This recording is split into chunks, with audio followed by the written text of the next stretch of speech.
Haïti est un pays qui a marqué l'histoire moderne de plusieurs façons. Première république noire du monde, il a su aider plusieurs pays de l'Amérique latine à atteindre leur liberté. Toutefois, son destin est parsemé d'obstacles de tout genre qui ont porté plusieurs de ses citoyens à prendre le chemin de l'exil.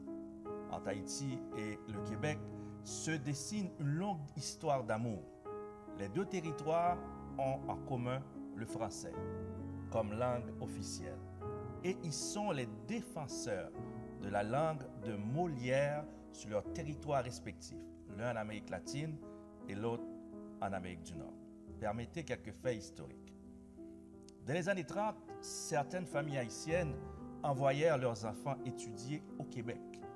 Et depuis, les liens sont noués et ce voyage sud-nord s'est renforcé avec le temps. Montréal, métropole francophone des Amériques, attire depuis longtemps les Haïtiens. Toutefois, les politiques canadiennes d'immigration ne les ont pas permis de s'y installer avant les années 60. Il est important de préciser qu'avant cette date, la politique d'immigration canadienne était parsemée de critères de préférence restrictives. Les afro-descendants n'étaient pas admissibles. À partir de 1960, la stratégie canadienne en matière d'immigration a laissé tomber certaines barrières structurelles. Dans les années 60, une centaine d'Haïtiens s'établissent à Montréal. Ensuite, 67 500, 71 3000. Au fil des années, la population haïtienne n'a cessé de grandir au Québec et les membres de la communauté œuvrant dans toutes les sphères de la société montréalaise, de la politique à l'enseignement supérieur, de la musique à la littérature, en passant par la danse, le sport, les technologies, la santé et aussi en passant par la gastronomie, les membres de la communauté sont omniprésents. Citons quelques noms. Au niveau de la ville de Montréal, comme élus, Ketli Beauregard, Franz Benjamin, Nathalie Pierre-Antoine, Dominique Olivier, Erika Anneus, Daphné Collin, Philippe Thermidor. Au niveau provincial, Dominique Anglade, Franz Benjamin, Lionel Carman, Nadine Giroux, Shirley Dorismont. Et également au niveau de la santé, on ne peut parler de CLSC sans parler du docteur Louis Roy, de l'UQAM sans parler de Georges Anglade. On ne peut également parler de l'histoire caraïbéenne sans parler de Franz Voltaire. D'éducation, on ne peut pas parler de Franz Saint-Elmy comme chancelier de l'Université de Montréal. D'autres professeurs, Maximilien Laroche, Samuel Pierre, Georges Anglade, Émile Olivier, Maximilien Laroche. Et également, on ne peut pas parler de radio dans cette communauté sans parler de Raymond Laurent, Jean-Ernest Pierre et de Wanex Lalanne.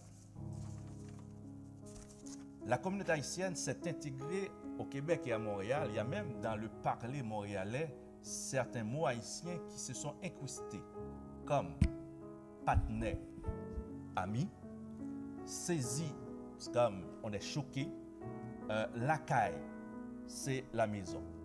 La gastronomie haïtienne chatouille les palais de plus d'un et plusieurs chefs de la communauté représentent cette diversité culinaire. Que dire de la musique, des arts, c'est vraiment extraordinaire. La Maison d'Haïti a pris naissance très tôt dans l'histoire de l'immigration haïtienne au Québec. Été 72, quelques jeunes étudiants posent les bases de cet organisme qui s'appellera Maison d'Haïti, installé d'abord dans un petit bureau du YMCA de l'avenue du Parc et depuis 1983, la Maison d'Haïti est à Saint-Michel, 8833 boulevard Saint-Michel.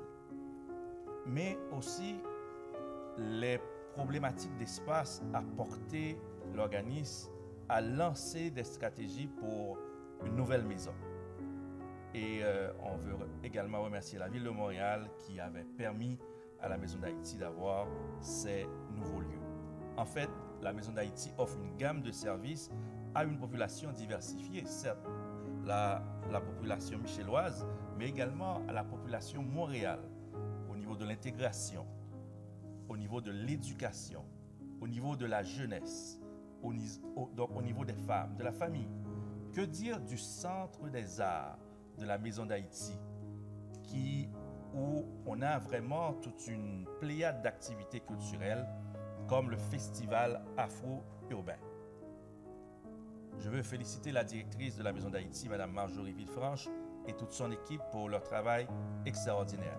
Certes, 50 ans, c'est déjà passé, et j'imagine qu'il va y avoir beaucoup d'autres choses qui vont être faites pour les prochaines 50 années.